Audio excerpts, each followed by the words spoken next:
কি গিন্নি, কি রান্না করলে এখন বলো তো? ও মা, এ কি কথা! সকাল হতে না হতেই খাবারের খবর কেন? তুমি তো জানো, সকাল করে আমার কিছু না খেলে যে চলেই না। বেশ তো, ঘরে বাতাসা মুড়ি আছে, ওগুলো খেলেও তো পারো নাকি? আরে ধুর, ওসব খেয়ে আমার হবে না। তুমি বরং আমাকে যদি একটু পান্তা আর সাথে দুটো কাঁচা লঙ্কা দিতে। বেশ, আমার তো জানাই আছে যে তুমি সকাল করে কি খেতে চাও। বসো তুমি, আমি এক্ষুনি গিয়ে তোমার জন্য পান্তা আর কাঁচা লঙ্কা নিয়ে আসছি।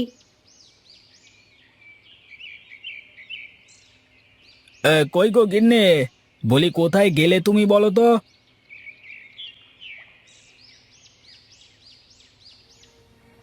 কি হলো তোমার? আমার ষাঁড়ের মতো করে ডাকছো কেন শুনি? এই দেখো, আমার মতো সুস্থ সামর্থ্য একটা মানুষকে তোমার ষাঁড় বলে মনে হলো গিন্নি?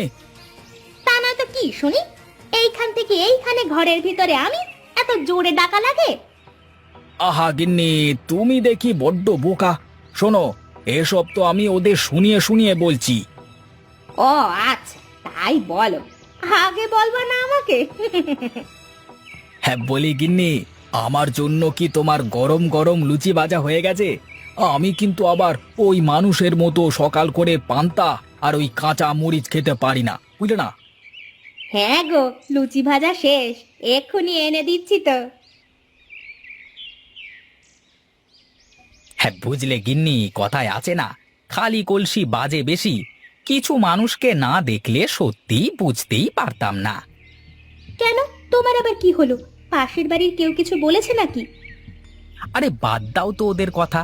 কারা কি খায় তা তো আমরা জানি নাকি? যাই বলো, সুনীলদার বৌদি কিন্তু সুযোগ পেলেই আমাদের পচাতে চায়। হে, ওসব মানুষের কথা কানে নিলে কি আর চলবে বলো? আমরা যে ওদের থেকে ভালো খাই সেটা তো আর ওরা জানে না। সেদিন শুনলাম এক বুড়িমা বলল ওদের বাড়ি থেকে কি দিয়ে নাকি খেতে দিয়েছে। রান্না এত খারাপ, বুড়িমা খেতে না পেরে ফেলে দিয়ে চলে এসেছে। হ্যাঁ, সবার কি আর আমার মতো কপাল বলো, যে তোমার মতো সুন্দরী একটা বউ পাবে, আবার সাথে এত ভালো রান্নার হাত।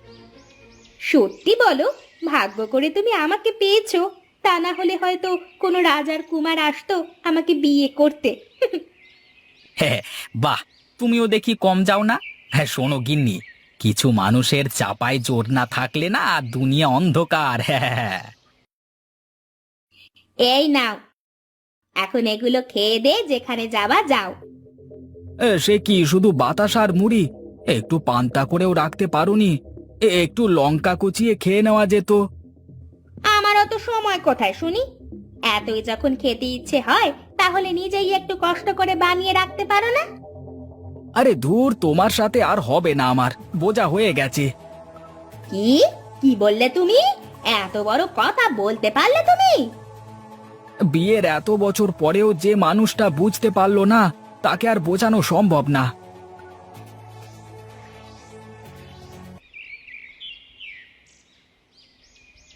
কি ব্যাপার খুড়ো, তুমি আমার দিকে এভাবে হাঁ করে তাকিয়ে আছো কেন? তোকে দেখে আমার অনেক কথা মনে পড়ে গেল। মনে পড়ে গেল?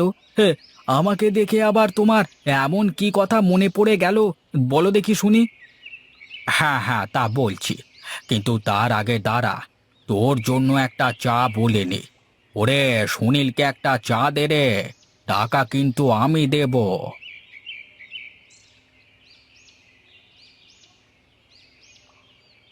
শোন তাহলে, যখন প্রথম প্রথম বিয়ে করলাম, তোর খুড়ি মায়ের সাথে সে কি প্রেম!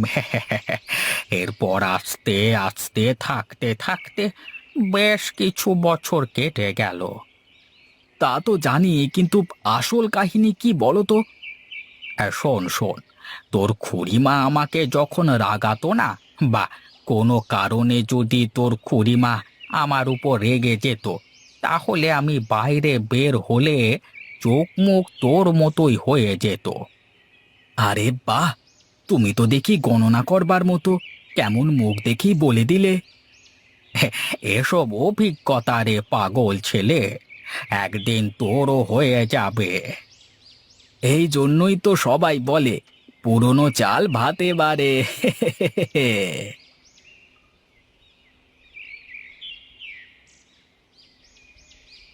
ও, ছি ছি ছি, কি গন্ধ রে বাবা! কি পচা খাঁচা যে খায় মানুষে! ঢং! বাপের জন্যে কেউ কি শুটকি খেয়েছে শুনি? শুটকির তরকারি খেতে যে কি মজা, তা যদি সবাই বুঝতো। বয়েই গেছে আমাদের ওসব পচা খাঁচা খেতে। আমরা কি আর ওসব খাই নাকি? ওই বাজারের বড় বড় রুই কাতলাগুলো কারা কিনে খাবে তাহলে? আসছে আমার বড় বড় রুই কাতলা খাওয়ালা রে। কেউ না খেলে বোধহয় হাতের মাছ সব পচে যাবে। গরিবের হক মেরে কি লাভ আছে? সেই তো বাজারে গিয়ে দেখে শুনে পচা শুটকি ছাড়া অন্য কিছু ঝোলায় ঢোকে না। ধুর, আমারই তো ভুল। কি খেয়ে যে মানুষের কথার উত্তর দিই। আমারও বয়ে গেছে মানুষের সাথে কথা বলতে। ছি! ওগো জানো, আজ না ও বাড়ির ডাইনিটা আমাকে যা নয় তাই বলেছে। কি এত বড় সাহস! তুমি কিছু বলনি? আমি কি কমে ছাড়ি নাকি? আমারও যা মুখে এসেছে সব বলে দিয়েছি। সাব্বাস! এই না হলে তুমি আমার গিন্নি। কিন্তু এভাবে আর কতদিন বলো তো? এবার এমন একটা কিছু করতে হবে যাতে করে ওদের কথা বলা একেবারে বন্ধ হয়ে যায়। বেশ, আমি কালই পঞ্চায়েত প্রধানের কাছে যাব, দেখি তিনি কি বলেন। পঞ্চায়েত প্রধান প্রতাপ বাবু কি আর এ সমস্যার সমাধান করতে পারবে? কি যে বলো গিন্নি, তার কাছে সমাধান নেই এমন কিছু আছে নাকি শুনি? বেশ, তাহলে তুমি আর দেরি না করে কালই যাবে। আর শোনো, দরকার হলে পঞ্চায়েত প্রধানকে কিছু ঘুষ টুস লাগলে দিয়ে বুঝিয়ে বলে আসবে কিন্তু। ওসব নিয়ে তোমাকে ভাবা লাগবে না গিন্নি, আমি সব কিছু ঠিকঠাক করে আসব। এখন একটু ঘুমাতে দাও দেখি। হ্যাঁ সুনীল, বলো দেখি কি বলবে বলে এসেছো। আগে কর্তাবাবু, ওই হয়েছে কি, আমার পাশের বাড়ি, মানে আপনি তো বুঝতেই পারছেন আর কি, মানে। হ্যাঁ হ্যাঁ বুঝেছি, বিনোদের কথা বলতে চাচ্ছিস তো, এবার বল দেখি। মানুষ বাজার থেকে বড় বড় মাছ মাংস কিনে খায়, আর সে বাড়িতে কি সবাই যে চাপা চিংড়ি শুটকি কি সব মাছ খায়, আর যখন সেগুলো বের করে চারপাশের মানুষজনের বাড়িতে থাকা মুশকিল হয়ে যায়। বাবারে! কে বিনোদ? সুনীল যা বলছে তা কি সত্যি? মিথ্যে বলবো না কর্তামশাই, আমি শুটকি খেতে ভালোবাসি, কিন্তু আমি যে খালি শুটকি খাই এমন কিছু না। কে কি খায় তা দেখলেই বোঝা যায়। বেশ তো, তাহলে একদিন সবাইকে দাওয়াত করে খাওয়ানো হোক, দেখা যাক কে কি খাওয়ায় পঞ্চায়েত প্রধানকে। হ্যাঁ, এটাই হলো আসল কথা। এবার দেখবো তাহলে কে কি খাও। আমার বাড়িতে তাহলে কালকে দাওয়াত কর্তা বাবু, আর সাথে তোরও দাওয়াত থাকলো সুনীল।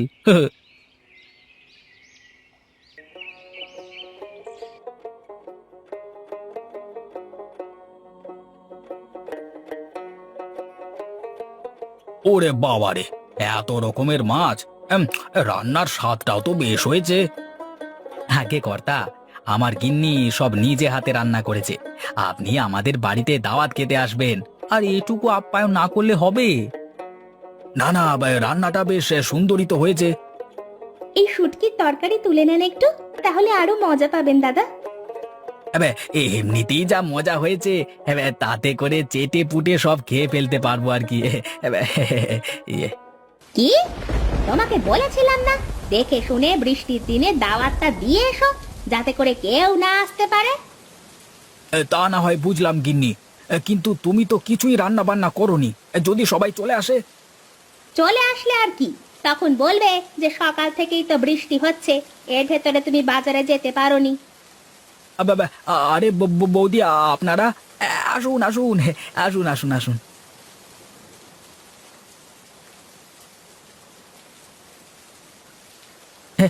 আপনারা এত বাজার নিয়ে আসলেন যে? আসলে দাদা, দেখলাম সকাল থেকে অনেক বৃষ্টি হচ্ছে, আপনিও বাজারে যেতে পারেননি, তাই তো আমি ওনাকে বললাম বাজার থেকে ফেরার সময় বাজার হাতে করে আসতে। আপনারা যে কি উপকারটাই না করলেন তা বলে বোঝাতে পারবো না। এত কিছু যখন করলেন তখন চলেন না বৌদি, একসাথে রান্নাটাও করে ফেলি। পঞ্চায়েত প্রধান তো চলে আসবে।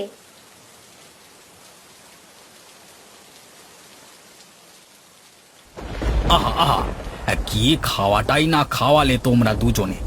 তোমরা দুজনেই তো ভালো খাও হে। তোমাদের মতো তো আমরাও খাই না। আর এত সুন্দর রান্না। যাই হোক, কি আর বলবো। এখন তাহলে আমি চলি, হ্যাঁ? আবার দেখো কিন্তু এরকম ঝগড়া করে, হ্যাঁ? মানে আমার খাওয়াটা হবে।